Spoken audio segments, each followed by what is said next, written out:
Crimimedia's Mining Weekly is speaking to Andre Joubert, the CE of African Rainbow Minerals Ferrous. And we want to talk to him about a new technology which we think will help South Africa a great deal.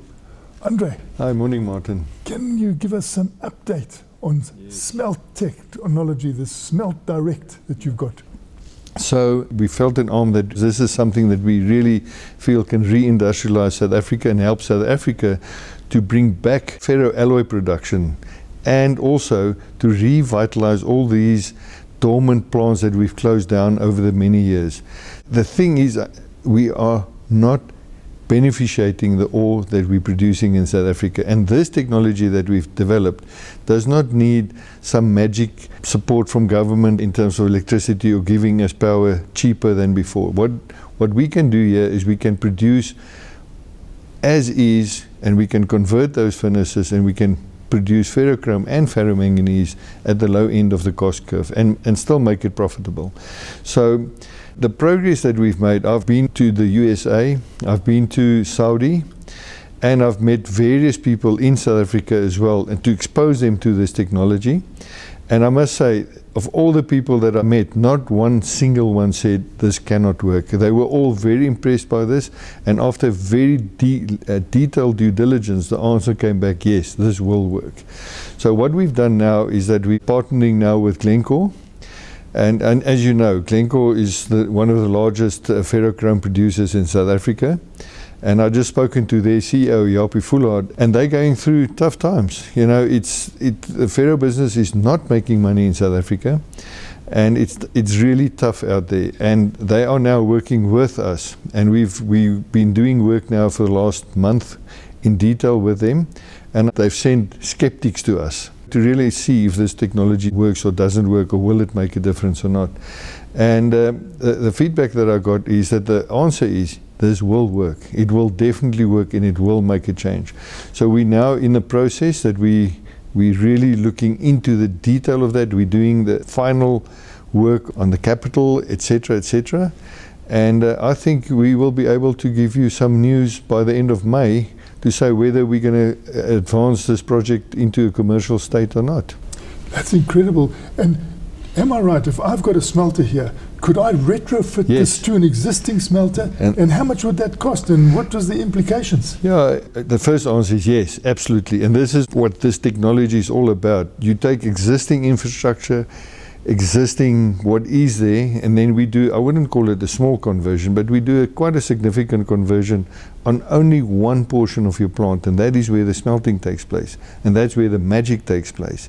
But the rest of the plant, the infrastructure and everything, and this is what we have at Machadodorp, is then you can retrofit this, and the capital cost of this, it will always depend on how much you want to produce and so forth. But we've done work now, and the capital of this, produce 200,000 tons per annum, it's about 175, 180 million US dollars, which is a fraction of what it will cost to build a new greenfield plant from scratch.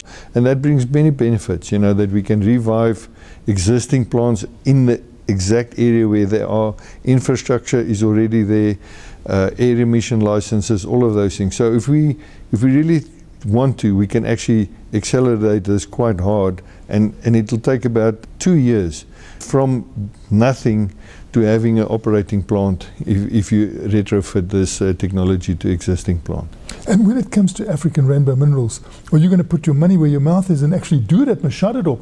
That's what we plan, and that's the engagement that we're having with Glencore right now, that both companies develop this together, and that together we will put our money where our mouths are. And what if others want to come in? Is this partnership open to others? We haven't gone to that level yet, and I guess once we've done this preliminary work, we will make those announcements. And the other fantastic thing is that we can also do this on iron ore.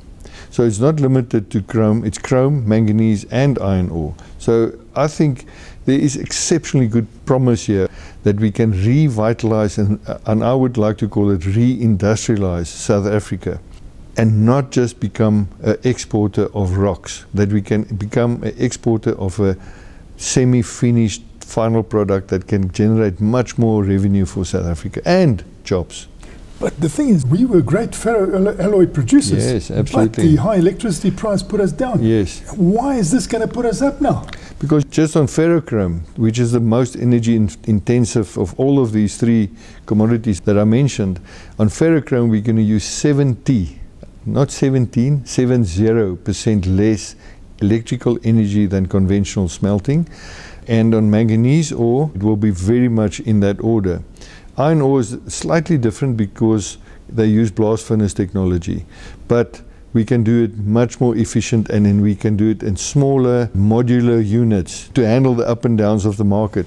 And it can also be retrofitted, and it can also be used for small scale iron ore, pig iron or steel producers. But the thing is, there's also a move towards greenness. Yes. And environmental protection.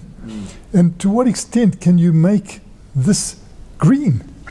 Yeah, this is one of those almost unintended benefits of this whole process. Obviously, we focus initially to get the energy improvement and electricity improvement, but through this process, we now find that just on the chrome side, that just using anthracite, we will be 35% less carbon emitting than conventional processes, and we can go a further step to use charcoal as a reductant agent, which will bring us down by 65% less energy.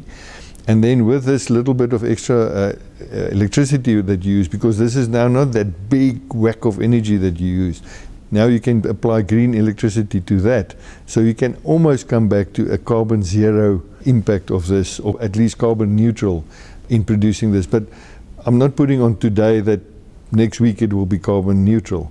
So we're first going to take this first process, sort of conventional, and then bring it down by 35%.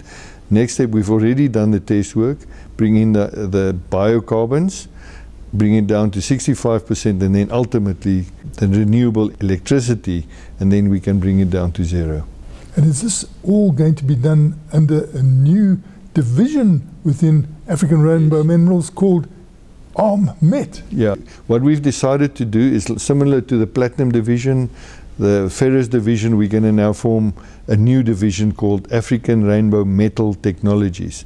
And we don't only have the smelt direct there, we've also developed great technology to extract vanadium, and we've also developed a technology to extract manganese sulfate from the dumps of ferromanganese production. So in other words, you can take a waste product and turn that into a valuable, the high purity manganese sulfate, which will then be used in EV and so forth.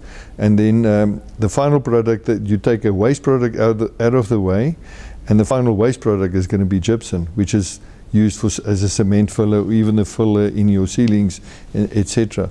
So the key theme here is that we're going to go for green, we're going to go for low value products, and generate through the process, generate zero waste. So there's actually three big themes that we have here. One is the energy efficient smelting. Two is to extract vanadium out of our titaniferous vanadium bearing magnetite ore and produce a product that can be used for grid scale electrical storage. And then out of the slag of manganese sulfate production, we're going to produce a manganese sulfate that will be used in electric vehicles. So you can see clearly we're moving in the area of energy efficient, lower carbon emissions, and also the metals of the future in terms of energy storage, grid scale, and also electrical storage in passenger vehicles or backup systems in offices and homes, etc. And you mentioned that it could also be involved in the production of rails for railways. Yes, yeah. That's also the benefits of going further, because if you make pig iron, you can actually blend your mix that you put into the pig iron with high manganese content.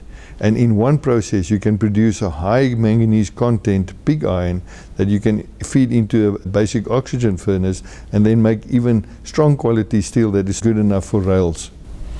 And finally, can you sum up what should be the big takeaway from this interview?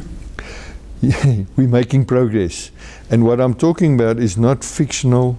I'm not talking about an idea. I'm not talking about something that we dreamt up. I'm talking about something that we fundamentally proved can work. We've done a bankable feasibility study, and we're hard at work to commercialize this technology. But I must say that we also need government support. You know, South Africa is still the largest owner of manganese ore and chrome ore. We've got more than 75% of each one of this, and yet we are just exporting this. And so we've become price takers. So we can work together with industry, with government, and then we can become in a position that we can become a hub of excellence again. And we've got the know-how. South Africans know how to do these things. So we've got the know-how, we've developed the technology, but together then we can actually become a real industrial hub again in producing good quality, low cost ferromanganese, ferrochrome, and even some forms of steel. That was Creamer Media's Mining Weekly, speaking to Andre Joubert, the CE of African Rainbow Minerals Ferrous.